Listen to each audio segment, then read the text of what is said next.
Hey, welcome to another Anatomy of the Ride on the Bicycle Pedestrian Federation. I'm riding down a very common road in Florida. This is nearby, a route I ride pretty often. It's got a lot of curves in it. It's low speed, 25 to 35 miles per hour. You can see I'm controlling the lane here. Get in here. And wow, look at that. It's an interesting pattern in the sky.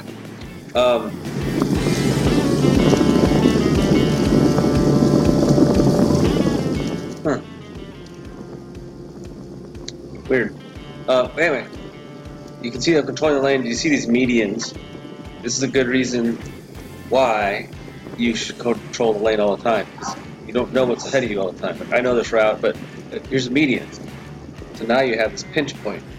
What can happen is, if you don't control the lane, someone will try to pass you. They'll try to pass you in this little skinny part. You're over here. Big old truck that may not be the first car, maybe the second or third car that'll do that. And that's how you get hit by a mirror or something. This is why you want to keep controlling the lane. I'm coming up to a light up ahead real quick here, so once I get up there, I'll probably just fast forward through the intersection. And I'm going to be turning left. Now, the reason I'm showing this route is you can see that I'm stopping for the light. Okay, I'm going to have to wait for the light. So let's fast forward through this section. We'll wait for the light. Back it up. Alright, so waiting for the light. Alright. So here we are, going through the intersection. Full control. Alright, this is speed limit, 40 miles per hour. Alright, you see this little section over here? Yes, people are tempted, and these people are thinking, why is that guy not in here? But the problem is, this road right up there changes. And this is why, unless you know that this is a marked bicycle lane. Oh yeah, let's take a look at that stuff. See that big old truck passing you there? For one, there's a ton of debris in here. You can't see it. And right now, this section right here might be a little cleaner than normal. But there is a lot of debris in that section. It's not that wide. And most importantly, it doesn't exist up here at the bridge. And even more important than that, I'd say, the road has many right turns onto a highway, and so what'll happen is you'll have people who will try to crash into you. But I mean, not try, but they could crash into you. You're riding along the edge here, and they're looking to see if there's cars coming at them. They're going to try to turn right hook you. Anyway, let's keep going. Because what I was getting at is this big truck. See how it takes the entire lane? Well, there's no way that you and the truck can fit. And so what can happen is, if there's a car or another vehicle here, and if you're over here on a normal route, this route's a little different because there is this wider paved shoulder. But what happened on most roads, if you're riding here, that big truck can try to squeeze past you. You get sucked in and hit that thing. Let's keep going. Especially with a situation like that. Look at, there's two of them. The first guy might see you, but that second guy, he won't see you. So he'll get too close to you or something. It's very dangerous. Alright, we're going to fast forward again because we've got a little ways to go here. Speed limit, 40 miles per hour. I'm going probably 20 to 24. I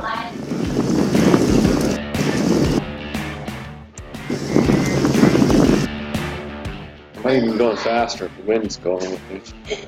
Hey, look at it. I caught up to everybody. Alright, this is the section I'm talking about, right here. Let's pause that. So here you are. The paved shoulder is gone. there's a turn going onto the interstate up here, I-95. Do not ride your bicycle on I-95. These cars are ready to get onto the highway right here, so they're not really waiting for you or looking for you. Let's keep going. So here I am catching up to the cars. See the light's red. The cars that are turning left there, what'll happen is these people turning onto here, they'll be looking over there. They won't see you. You're over here farting around. Look, there's nowhere for you to go here. Oh, you gotta be in the road.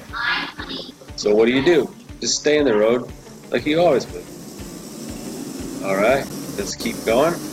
Alright, right here, there's a bridge. Cars will be coming onto the highway from the right-hand side here. You want to be out here and be visible, because they're looking over here for cars. What happens if you get over here? You climb it up over here, and you get over into this section. So you want to go straight up here. Well, it's going to be difficult. It's going to be really difficult to come back out and not get hit.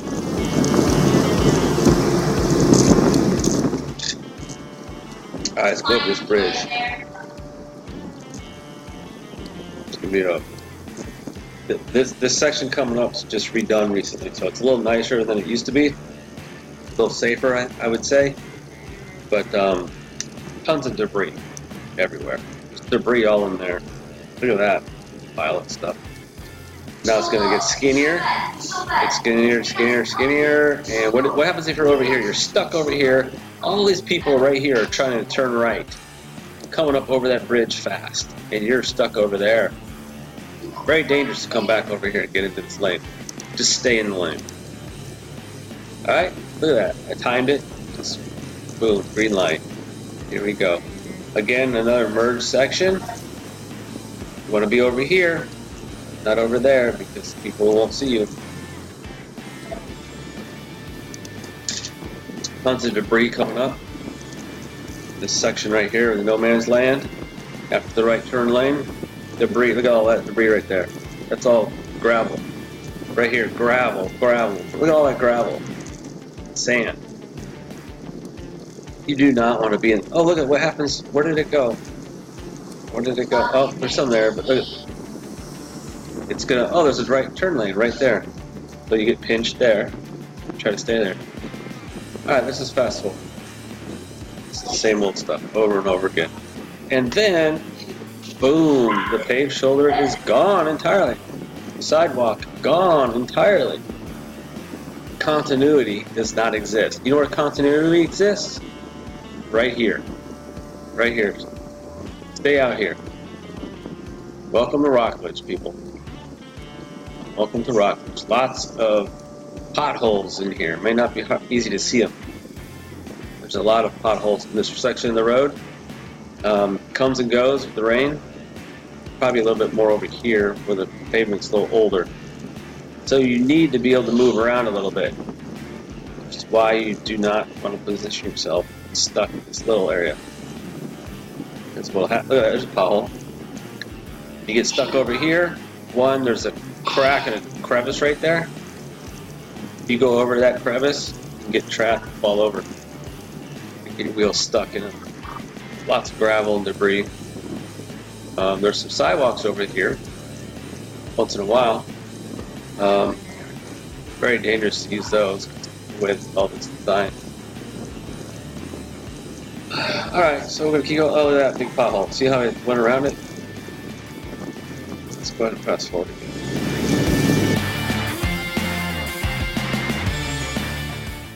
Alright, 45. So there I am, controlling the lane of 45 miles per hour. Don't be tipping. Going, I'm catching up. Time it just right, and you get the light.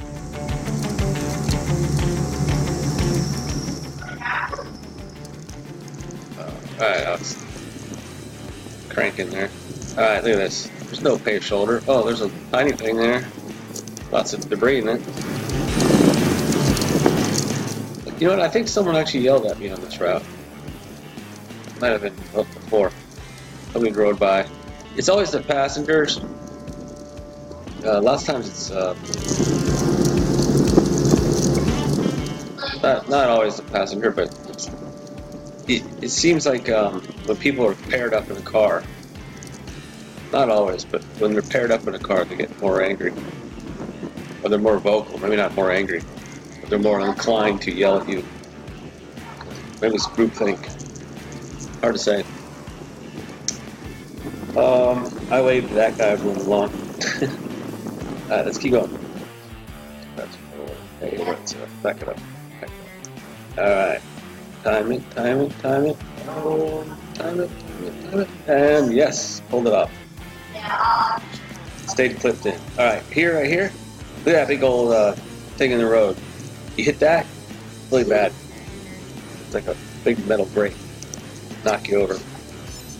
So you gotta know where you're going. Watch out where you're going and give yourself lots of room to navigate. This is a decent road here. 35 miles per hour. Fairly skinny lanes. And good crosswalk. I'm not sure why it looks so dark. On the camera. I think it was that dark. Okay.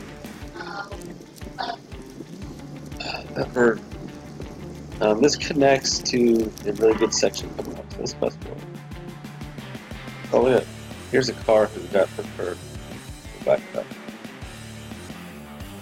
This is the common punishment pass. So people, what they do is they'll pass you, and to show their they're trying to show their dominance. That's my theory. And then they always like swerve in front of you. One, they'll zoom really fast to go around you, make like a spectacle. You know, like, hey, look at me. I had to go really, like, I can go faster than you or something. I don't know. It's weird. Then the other thing is they'll pass you, and then they'll oftentimes cut over real fast. That's another common tactic. Some kind of weird. Look at this person. Oh, let me cut in front of this guy. All right, 5, 10, 50 feet. That person's a bad driver. Send them a note for her. I think it was a lady. Send her a note. Maybe give her some driving tips or something. You know, because she's a piss poor driver. So yeah, we're about to go to a major intersection, US 1. There are railroad tracks at this section that are at a really bad angle. So, railroad tracks, those are the things that if you don't know the routes, be cautious, because sometimes they can be bad, dangerous, and at a bad angle, where you want to really position yourself to go across them at a right angle. And this one is one of those dangerous ones, with kind of wide spacing, and it's a really poor angle. So what you'll see me do is go way right and cut left, kind of bunny hop a little. Time it.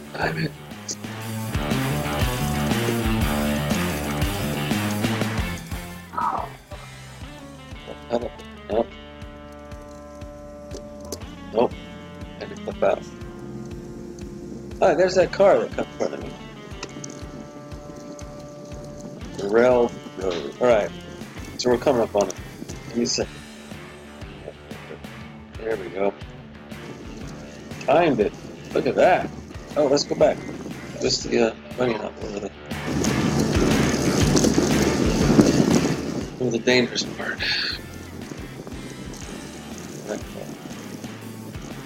Pedal fast. Alright, I had to go way right and then cut. Boom. That's a bumpy intersection. Bumpy railroad track.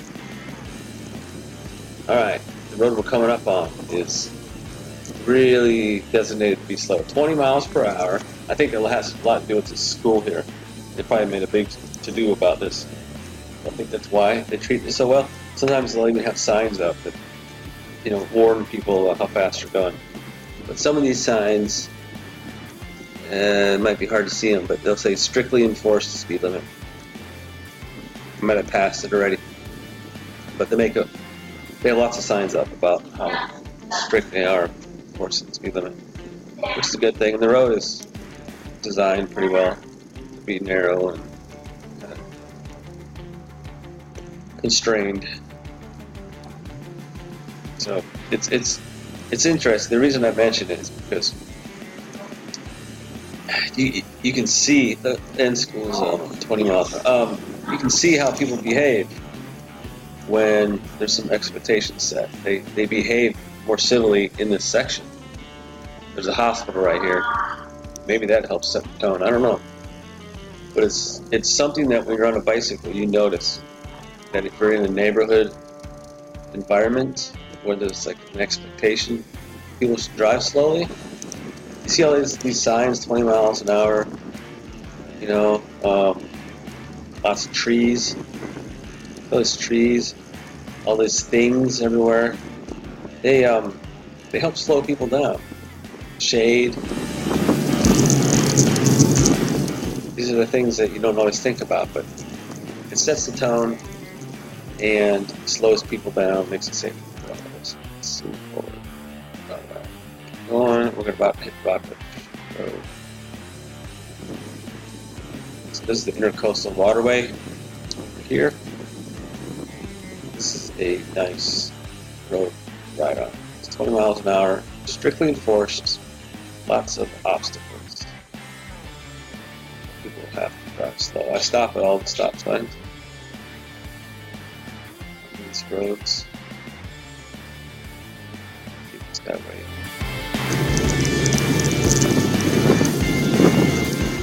I think he was super happy.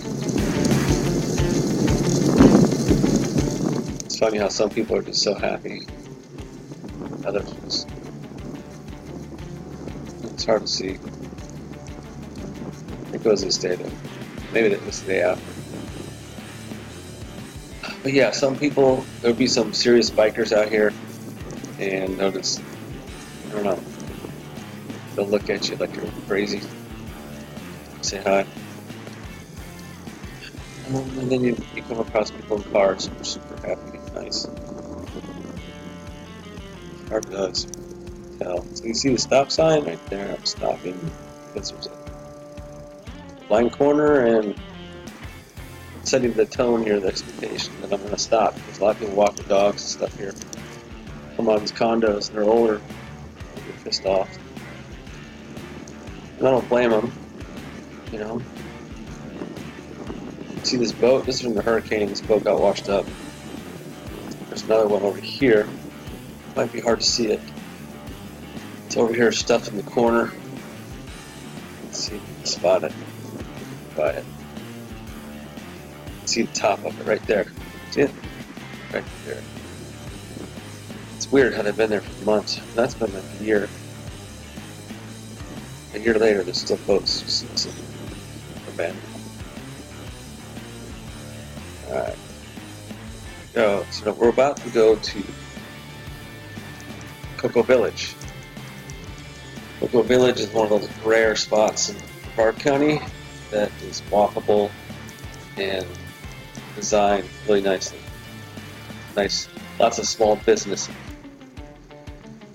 Another recent addition up here on the left, the German beer garden, which is really cool. I haven't been in there yet, which I need to take some time to go in there, but it looks really cool. The little water wheel here.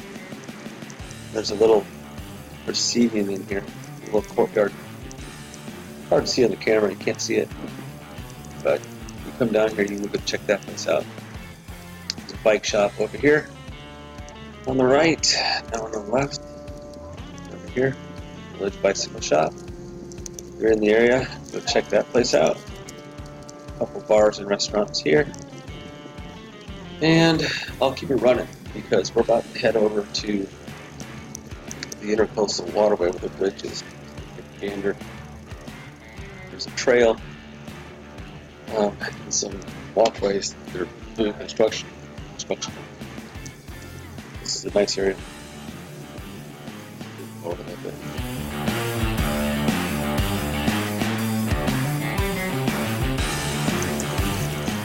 Alright, so right over here, let's see if we can spot them. And kind of blocked. There's a boat right. Can't see it. It's blocked. I can see it. There's a boat over here. They're scuba diving. I think they're inspecting a bridge right here. They're climbing out. They're kind of blocked by this concrete.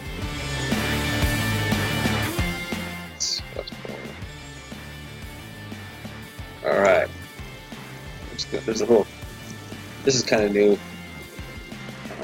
It's short, but it's a good connector for the other side of the highway. If you're ever driving through here, you can go through the town too. There's two lights you got to cross. There's a little water wheel thing here. Oh, you know what? Let me keep this going because I actually saw some dolphins. I saw a couple dolphins in here in about a minute. And I didn't catch them feeding, but let's see.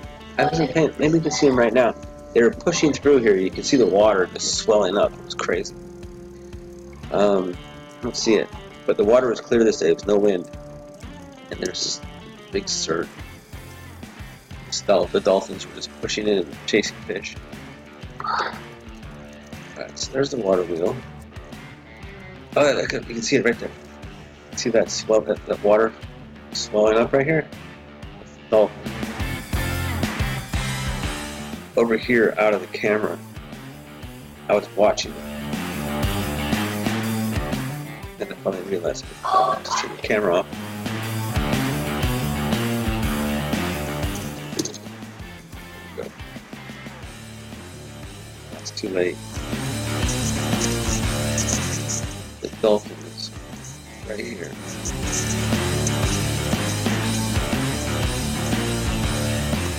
You can see the wake of where the dolphin has been. Oh, there he is. Maybe there's one or two of them. Let's see. There he is. Very clean the water. It was very low winds. Usually this is pretty choppy. Alright, that's about the last time you see that dolphin right there. That's best.